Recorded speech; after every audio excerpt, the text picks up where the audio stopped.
5 হচ্ছে জনসংযোগকারী নাম্বার, আর 1955 যদি একসঙ্গে যোগ করেন তাহলে তার টোটাল আছে 7 হচ্ছে কেতু। কেতু মানে আবেগ। মমতা ব্যানার্জির, মাননীয় মুখ্যমন্ত্রী মমতা ব্যানার্জির, মমতা দিদির সব থেকে বড় ইউএসপি আবেগ। মানুষ কিন্তু আবেগে দিদিকে মারাত্মক ভালোবাসেন।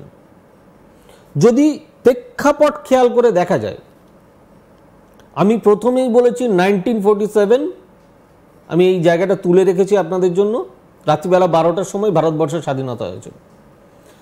ঠিক সেই ডেট অফ বার্থ অনুযায়ী যদি পর পর আসেন, ভারতবর্ষে যতজন নেত্রী জন্মগ্রহণ করেছেন এক্সেপ্ট ইন্দিরা গান্ধী, শুধু ইন্দিরা গান্ধীকে সরিয়ে রাখুন, ইন্দিরা গান্ধী বাদ দিয়ে তারপরের সব থেকে লড়াকু, সব থেকে প্রভাবশালী, মানে দেখুন শীলা দীক্ষিত এসেছে, জয়ললিতা এসেছে, এরকম অনেকে এসেছে। সব থেকে বেশি ইম্পর্টেন্ট নাম হচ্ছে স্বাধীনতার পরে ইন্দিরা গান্ধীর সঙ্গে যদি কারোর নাম তোলা যায় তার নাম হচ্ছে মমতা ব্যানার্জি। মারাত্মক পাওয়ারফুল। এই পাওয়ারের জন্য 2026-এর ইলেকশন অনেক বেশি ইম্পর্টেন্ট, মারাত্মক বেশি গুরুত্ব বহন করে। এই ইম্পর্টেন্সই যদি আমরা খেয়াল করে দেখি, আমরা যা ডেটা পাই তাতে দুপুরবেলা 12টার সময় মাননীয়ার জন্ম কলকাতাতে। তো অ্যাজ পার অ্যাস্ট্রোলজি যদি আমরা সাইন ধরি তাহলে ক্যাপ্রিকন অ্যান্ড টরাস দুটোই কিন্তু মারাত্মক বেশি ইম্পর্টেন্ট। শুধু আমি ড্রাইভার কন্ডাক্টর যোগ করে দিলাম সে বললে হবে না, আমাকে টোটাল অ্যাসপেক্ট দেখতে হবে। এই অ্যাসপেক্ট অনুযায়ী মমতা ব্যানার্জি এবারে 100% টক্কর দেবেন। এবং মোদির জন্য কতটা চ্যালেঞ্জের হবে এটা জানতে চাইছি, কারণ বিজেপির সবসময় নজর হচ্ছে বাংলা। আগের বারে চেষ্টা করেছিল কিন্তু ব্যর্থতা এসেছে, এবারেও তারা চেষ্টা করবে। তারা কিন্তু একেবারে ছেড়ে কথা বলবে না, কারণ নরেন্দ্র মোদী আমরা দেখলাম যে এই যে রিসেন্ট যে সভা করলো এবং সেখানে একটা বড় বিষয় একটা খেয়াল করলাম যে এই যে জয় শ্রীরাম কিন্তু কোথাও একটা গিয়ে হারিয়ে গেছে। বাংলার আবেগকে মাথায় রেখে জয় মা কালী চলে এলো, জয় দুর্গা চলে এলো। সো বিজেপি দেখা যাচ্ছে যে একেবারে কোমর বেঁধে নেমে পড়েছে। মমতা বন্দ্যোপাধ্যায়কে কি প্যাচে ফেলতে পারবে? দেখুন, দুজনেই বড় মানে রাজনৈতিক স্ট্র্যাটেজি নিয়ে চলছেন। তবে এই ক্ষেত্রে মমতা ব্যানার্জিকে পিছিয়ে ফেলা, আমি আবার বললাম যশস্বী প্রধানমন্ত্রী কিন্তু মারাত্মক বেশি ইম্পর্টেন্ট, মানে তার ইম্পর্টেন্সই মারাত্মক, তিনি অনেক বেশি ইম্পর্টেন্স নিয়ে চলেন। কিন্তু সেই ক্ষেত্রে মমতা ব্যানার্জির ইউএসপি কোনো অংশে কম নয়, কাঁটে কি টক্কর। সো ন্যাচারালি আপনার প্রশ্নের যদি আমি খুব সহজ করে উত্তর দিই, তৃণমূল সরকার অর্থাৎ মমতা ব্যানার্জি অনেক বেশি ভোটে এগিয়ে থাকবেন। অর্থাৎ তৃণমূল কংগ্রেস আবার ক্ষমতায় আসতে চলেছেন। এটা অ্যাস্ট্রোলজিক্যাল ক্যালকুলেশন। আমি আবার বলি, আমি ব্যক্তিগতভাবে কিন্তু কোনো রাজনীতি করি না। এবার একটা প্রশ্ন, আপনি যেটা বললেন, আমরা আগের বার যেটা দেখলাম যে যেদিন ভোটের রেজাল্ট আউট হলো তৃণমূল কংগ্রেস জিতলো, মমতা ব্যানার্জি হারলো, আবার তাকে নতুন করে জিতে আসতে হলো। এবার কি এরকম কোনো টুইস্ট হতে চলেছে?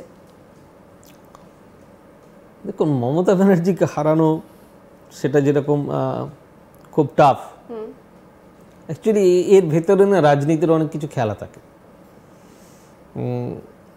এবারের টুইস্ট একটু অন্যরকম। আমি একটা জিনিস বলছি, তৃণমূল কংগ্রেস ক্ষমতায় আসবেই, কিন্তু রাজনৈতিক প্রেক্ষাপট চেঞ্জ হওয়ার সম্ভাবনা এবারে প্রবল। মানে এরকম কি হতে পারে আমরা যাকে ভাবছি না সেরকম কেউ তৃণমূলে যোগদান করে গেল? হতেও পারে, আবার নাও হতে পারে। মানে আমি ব্যক্তিগতভাবে যেটা জানি সেটা আমি মিডিয়াতে বলতে পারবো না, কারণ আমি কোনো দলের মুখপাত্র নই, যার জন্য এটা আমার পক্ষে বলা খুব মুশকিল, খুব টাফ। কিন্তু কিন্তু যেটা সব থেকে বেশি ইম্পর্ট্যান্ট সেটা হচ্ছে যে আজকের দিনে দাঁড়িয়ে মমতা ব্যানার্জি শেষ কথা বলবেন রাজ্যে। নট অনলি দ্যাট, যদি মমতা ব্যানার্জিকে নিয়ে বিশ্লেষণ করতে হয়, নেক্সট লোকসভা নির্বাচন যেটা আসছে তাতে কিংমেকার যিনি তৈরি করবেন তার নাম মমতা ব্যানার্জি। আর শুভেন্দু অধিকারী তার জায়গাটা কোথায় থাকবে?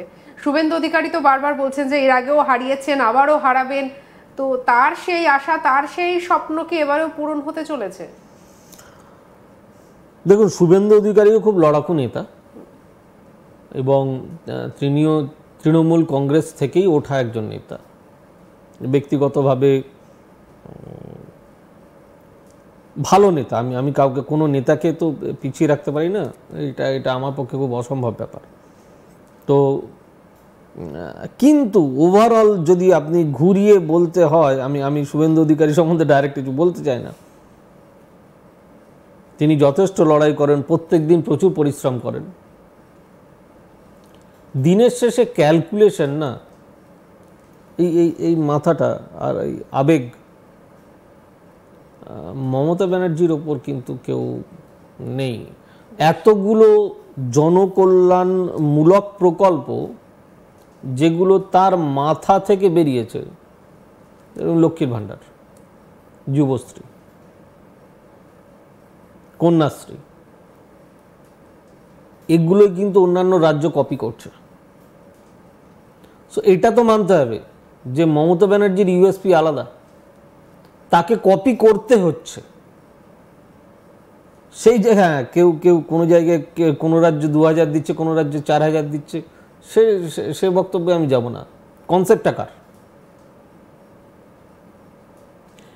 a square plus 2ab plus b square is a formula, a plus b whole square. So ফর্মুলাটা কে তৈরি করেছে?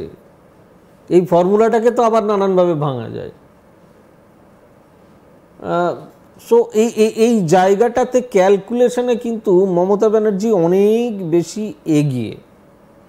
যার জন্যই বললাম 2029-এও কিং মেকারের নাম মমতা ব্যানার্জি, আপনারা মিলিয়ে রাখবেন। এইভাবে নানান ধরনের প্রেক্ষাপট উঠে আসছে। আবার ওই দিকে আমি, যদি নরেন্দ্র মোদী থাকেন, আমি জানি না তাদের দলের কি স্ট্র্যাটেজি, কতদিন নরেন্দ্র মোদী থাকবেন, তাকে কতদিন রাখা হবে। 2024-25-এ অনেক বেশি অর্থ বহন করে তার জন্মছক। ন্যাচারালি তার রাশি লগ্ন এক, যেটাকে আমরা অ্যাস্ট্রোলজিক্যাল ভাষাতে বলি লগন চাঁদা। এক্ষেত্রেও